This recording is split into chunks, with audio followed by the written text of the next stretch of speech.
Now, some of the challenges out there, there's huge. I hope we can have time to look at that. There's funding, there's power, for instance. And people will tell you, look, that's the big elephant in the room.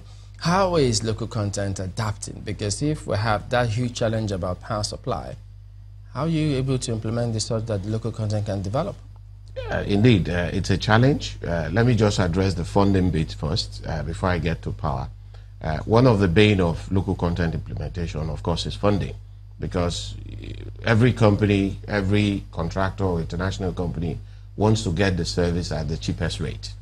And if we have a situation in Nigeria where when you want to go and borrow money, you have double-digit interest rates, and then the Chinese or other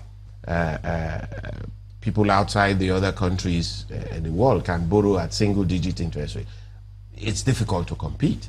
But that is part of what the Act has been able to address.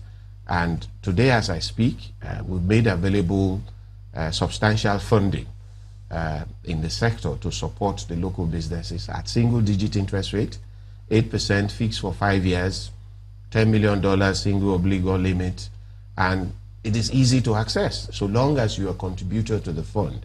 I always make this point. This fund is set aside by the contractors themselves because they also know that they need a platform to access funds locally. It wasn't fund put there for them by government. So we're addressing the funding issue.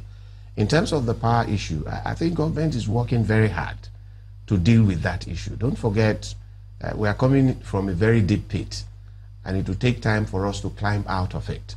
I think the Minister of Power is doing everything he can to deal with that power challenge that we have. There has been some progress. Is it where we want it to be in terms of no? It's frosted with challenges, but I am sure by the time that is addressed, it will tremendously help us in this journey. In terms of accessing that fund, I think I read you saying somewhere, I think it was a year or two ago, about $600 million that they're trying to get people to access the fund. It's not been as impressive as you want to be. Absolutely. How much of that, how much is in the fund? The fund, currently, it's a fund we are growing. It's public knowledge. You have almost about $700 million. We set aside currently $200 million with the Bank of Industry for contractors to access, and it's challenge to Bank of Industry that they must attract counterpart funding and take that to $1 billion for Nigerians to access. And I mean, once you're a contributor, that's the requirement for it. Once you're a contributor, you will access. Dealing with NCDMB, today you can go to the website. You don't need to know anybody to apply. Go straight to the website, have your identification number, which you get from NCDMB, to say that you're paying into that fund, and then you start the process of application. We'll be back in a moment. Don't go away. All right, let's go over to Markwe. Mr. Muyiwa Ibeun is still with us here in the studio. Just a quick one. The question of capacity was raised. I mean, Ajuri talked about, giving security infrastructure to foreign companies and the implications of that. But then there are also government officials who will tell you that when they give their jobs to these foreign companies, they can go to bed and know that the work will be done. They might be expensive, but they deliver. What do you say to those people who do not have, that satisfaction or that assurance from local Nigerian companies? Thank you very much, Markwe. This same question was posted to me by a director in one of the ministries. And I told him, I said, aren't you an indigenous person yourself? I said, in that case, if we have to continue in this trend, we get to a point which we have to start sourcing for foreign directors to come and man our ministries.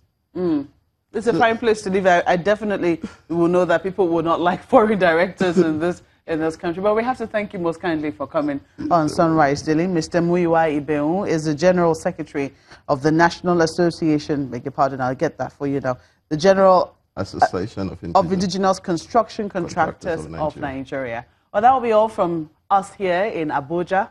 Happy Valentine's Day to you again. I'm Maukwe Ogun Yusuf. I am Ajuri Ngelale. We have just a couple of seconds. Could you tell us, is it true that you're against 100% implementation of this Local Content Act? No, that's not true. I mean, it's ironical that the man managing the act will be against it. I think what I said, maybe it was quoted out of context, is that local content is not a sprint, it is a marathon. If you decide to deal with it like a sprint, then it's difficult to achieve your clear objective of implementing it.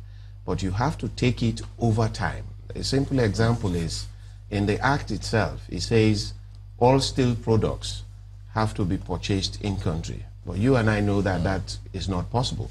So you look at it and you use pragmatism in its implementation to achieve the end result.